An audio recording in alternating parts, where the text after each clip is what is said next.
Hi mga kasol, good afternoon. So, andito na naman kami.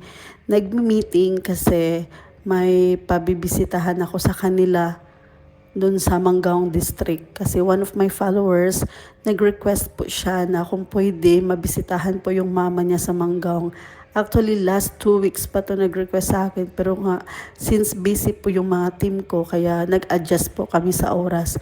Kaya today, nirelay ko po dun sa team ko na kung pwede mabisitahan nila ngayon. Kaya, ayun, nag-ready na sila.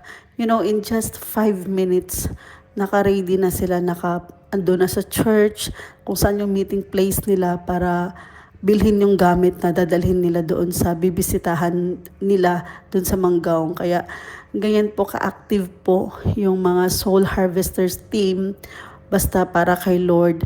At saka, I'm so glad and I'm so blessed na part sila sa buhay ko kasi may time talaga na nanghihina ako. Pero sila yung andyan na naglilift up po sa akin at saka nag-encourage sa akin. Kaya glory to God. I'm so blessed na binigay talaga sila ni Lord para sa akin, especially po para dito sa ministry. Thank you mga kasol. God bless.